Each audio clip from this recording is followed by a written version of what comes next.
नमस्कार दोस्तों, मैं बचपन में एक कहानी पढ़ता था। बौद्ध कथा है ये। श्रावस्ती में एक सेठ था मृगार नाम का। उसके लड़के की पत्नी थी विशाखा। विशाखा तो सुनने जाती थी बुद्ध को। मृगार कभी नहीं गया। वो धन का इतना लोलुप था ना, धन के पीछे इतना पागल था। सबसे बड़ा श्रेष्ठी था श्रावस्ती का। श्रावस्ती भारत की सबसे ज़्यादा धनी नगरी थी और मृगार उसका सबसे बड़ा धनपति था। तुम्हें शायद ख्याल में ना हो, जो शब्द हिंदी में है सेठ, वह श्रेष्ठी का ही अपभ्रंश है, श्रेष्ठ का अपभ्रंश है।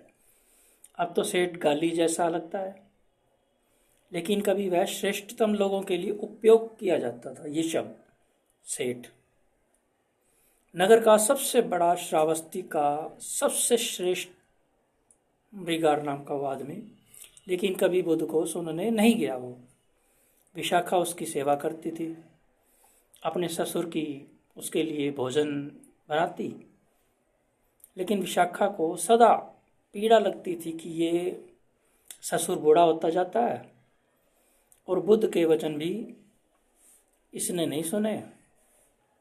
जानना तो दूर, सुनने भी नहीं गया। इसका जीवन ऐसे ही धन संपदा में, वैभव में बीता जा रहा है। यह जीवन यूं ही रेत में गंवाए दिए जा रहा है। यह सरिता ऐसे ही खो जाएगी सागर में पहुंचे बिना। जैसे एक नदी होती है, सागर में मिले बिना पूरी नहीं होती।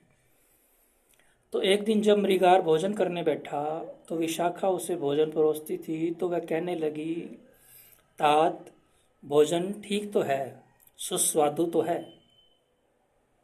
मृगार ने कहा, सदा तू सुंदर सुस्वादु भोजन बनाती है। यह प्रश्न तूने कभी पूछा नहीं, आज तू पूछती है, बात क्या है? तेरा भोजन तो सदा ही सुस्वादु होता है, स्वादिष्ट होता है। विशाखा ने कहा, आपकी कृपा है। यथा भोजन सुस्वादु हो नहीं सकता, क्योंकि यह सब बासी भोजन है। मैं दुखी हूँ कि मुझे आपको बासी भोजन खिलाना पड़ रहा है आज। मृगार बोला, पागल, बासी भोजन खिलाएगी तू मुझे? क्यों? यह पूरा घर धन धान्य से भरा हुआ है, कोठियों में। तुझे जो चाहिए प्रतिदिन उपलब्ध है, तो मुझे बासी भोजन क्यों खिला रही है?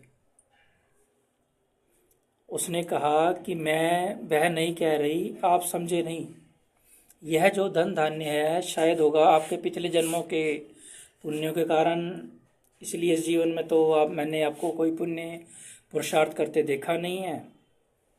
इस जीवन में तो मैंने आपको कोई पुण्य पुरुषार्थ करते देखा नहीं, इसलिए मैं कहती हूँ ये सब तो बासी है। सेठ सोच में पड़ गया, होगा पिछले जन्मों में आपने कुछ पुण्य किया हो, इसलिए आप धनी हैं। बहू ने कहा, लेकिन मैंने अपनी आंखों से, जब से आपके घर में बहू बनकर के मैं आई हूँ, मैंने आपको कोई पुण्य प्रताप, आपका कोई पुण्य पुरुषार्थ, आपके जीवन में कोई प्रेम, कोई धर्म, कोई पूजा पाठ प्रार्थना, कोई ध्यान, कुछ भी नहीं देखा है। इसलिए मैं कहती हूँ यह पिछले जन्मों के पुण्यों से मिला हुआ भोजन बासी है। तात, आप ताज़ा भोजन कब करेंगे? मृगार आधा भोजन किए ही उठ गया। रात भर सो ना सका। बात तो सही थी, चोट गहरी पड़ी। दूसरे दिन सुबह विशाखा ने देखा, वह भी बुद्ध के वचन सुनने के लिए मौजूद है। वह भी सुन रहा है। तब सुन सुनकर वह ज्ञान की बातें करने लगा। वर्ष बीतने लगे।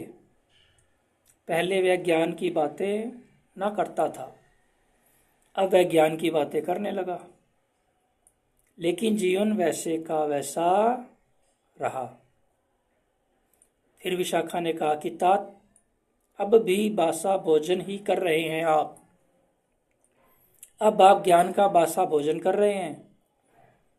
ये बुद्ध के वचन हैं, आपके नहीं। ये उनकी सुनकर आप उनकी बात को आप दोहरा रहे हैं। आप अपनी कब कहेंगे? आप जो गीत अपने प्राणों में लेकर आए हैं वह कब प्रकट होगा? प्रभु उसे प्रकट करेंगे, कुछ आपके भीतर छिपा पड़ा है। झरना, उसे बहाएं, यह भी बासी ही है, अंदर की धारा को फूटने दीजिए। तुम्हारा धन भी बासा है, तुम्हारा ज्ञान भी बासा है, और बासा होना ही तो पाप है। सब पाप बसे हैं, पुण्य तो सदा ताजा है। स्वयं अभी अभी हुई वर्षा में ताजे खड़े हुए फूल, अभी अभी उगे हुए सूरज की किरणों में नाचती हुई सुबह की ताजी ताजी पत्तियां, ऐसा पुण्य है। ज्ञान को सुनकर सब कुछ मत मान लेना, जब तक जान ना लो तब तक रुकना मत। ध्यान करना, ध्यान रखना। सुनने से ज्ञान नहीं होता, ज्ञान तो स्वयं के अनुभव से ही होता है। श्रुति से ज्ञान नहीं होता, सुनने से ज्ञान नहीं मिलता, शास्त्र से ज्ञान नहीं होता। हिंदुओं ने ठीक ही किया है, शास्त्रों के दो खंड किए हैं, श्रुति और स्मृति। ज्ञान उसमें कोई भी नहीं है। कुछ शास्त्र श्रुतियां हैं, कुछ शास्त्र स्मृतियां हैं। ना तो स्मृति से ज्ञान होता है, ना ही श्रुति से ज्ञान होता है। श्रुति का अर्थ है सुना हुआ, और स्मृति का अर्थ है याद किया हुआ, जाना हुआ। दोनों कोई भी ज्ञान नहीं है। तो ज्ञान क्या है? आप कमेंट करके बता सकते हैं मुझे। ऐसा सुनकर कि आत्मा अति सुंदर है, भ्रांति में मत पड़ जाना, मान मत लेना बिल्कुल भी। जब तक जान ही ना लो, जब तक मानना भी मत, विश्वास मत कर लेना, अनुभव को ही आस्था बनने देना। नहीं तो ऊपर ऊपर की तो तुम मानते रहोगे। आत्मा अति सुंदर है, और जीवन के भीतर वही पुरानी मवाद, वही इंद्रिय आसक्तियां, वही वासना के घाव बहते रहेंगे, रिश्ते रहेंगे।